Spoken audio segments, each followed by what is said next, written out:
So Michael Irvin was asked on his show if the Bengals are a Super Bowl contender.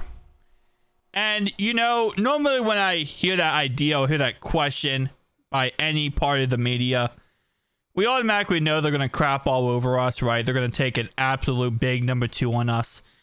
And they're going to use that as a way to talk trash about us. That's kind of just how the media works. Well, Michael Irvin, to his credit, actually went the opposite route and actually was saying a lot of facts. So I give him a lot of props for that. When they asked him if the Bengals are a Super Bowl contender, he said, absolutely. They got to the Super Bowl with the worst offensive line ever. They got to the worst offensive line to ever make it to the Super Bowl because they had those players. So they are shaking it up in more ways than one.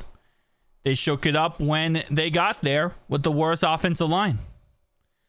You know, I will say, first off, credit to the Queen as always. You know, love the Queen here. But shout out to Michael Irvin for actually saying something that I haven't heard any other analyst ever say, where it's like what Joe Burrow has gone through. Okay, what Joe Burrow has gone through with his crappy offensive lines, where, you know, I feel like a lot of the analysts try to sweep that under the rug and act like it doesn't exist and it's not, you know, a real thing. Michael Irvin actually going ahead and putting it out there correctly. Yeah, that's why I'm so freaking hellbent on hoping the Bengals sign another lineman so we could actually fix this offensive line, and why we are so amped for them to potentially go out and get 2 more guards to protect Joe Burrow. You got to win in the trenches, offensive line and defensive line. Could we still get to a Super Bowl without? Yeah, we did it before. But then you also got to remember the championship game after the Super Bowl, the next year. We have the ball at the very end of the game.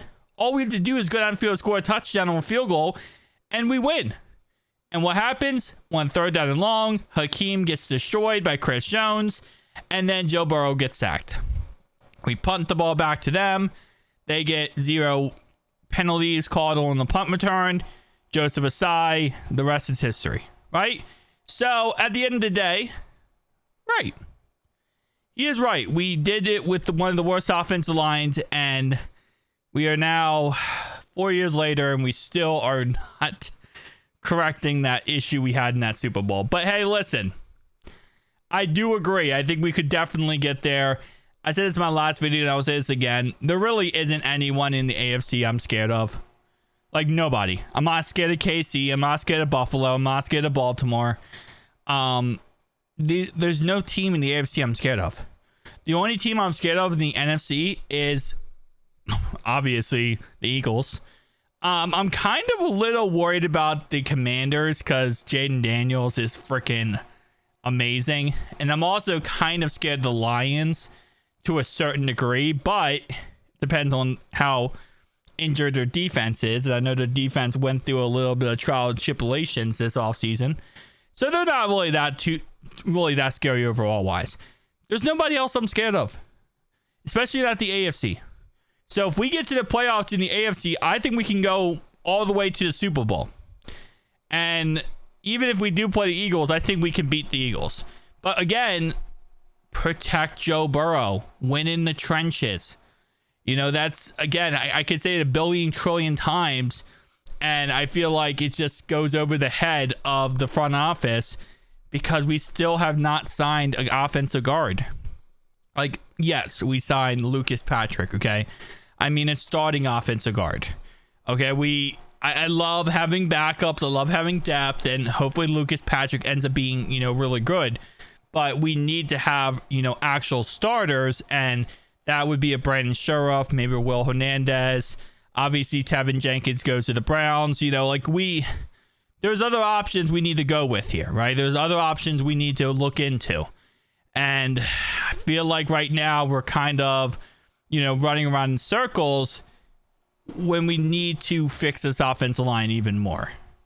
Now, again, we got Scott Peters. We no longer have the awful Frank Bullock, which is good. And I think Scott Peters is going to be able to really elevate players like Cordell Volson, Cody Ford even more, and hopefully Lucas Patrick as well. But at the end of the day, it's still a situation where we need to continue. You always need to continue to bettering your offensive line. Yeah, that's what I'll say. Because at the end of the day, why was Hakeem in the AFC Championship game that year? Because of injuries. Because Jonah Williams went down at left tackle. We had to put in somebody else, and then right tackle goes down, and then we're in that situation we're in. So it's like injuries, and it's always going to happen. You can't go through 18 weeks of NFL season, then go through the whole postseason and expect no injuries to happen. And it feels like for us, whenever injuries can happen, they happen. We deal with so much adversity when it comes to injuries. Look at last year with our defense. We lost Logan Wilson for the year. We lost DJ Turner for the year. We lost Cam Sample for the year. The list goes on and on. We've dealt with countless injuries, but Sam Hubbard as well for the year. I mean, again, I can keep going on and on. It's just something we deal with. But you have to have plan Bs. You have to have plan Cs. You have to have backup plans if something were to happen, like you lose one of your offensive linemen. And last year, Mims, the only reason why Mims played last year was because Trent Brown goes down in week 2. So it is what it is. You need to, and then Mims got hurt as well. And then we went with Devin Cochran. You need to have a plan A, plan B, plan C. If you want to go for long Super Bowl runs, you need to have all this depth. That's something the Eagles actually, in both their Super Bowls, did very good at. In both the Super Bowls, they had so much depth that they could be able to say, okay, next man up, and next man up could be a startable asset for them. Now, of course, that does come down to drafting well and, developing your team well. And obviously, that's a coaching thing. That's also, scouting thing. But we can fix this. We can fix the situation we're in. You're just going to have to, get the right people in place. And I think we have. I think this offseason, we did a really good job of bringing in Scott Peters, bringing in Al, bringing in a new defensive line coach, a linebacker coach.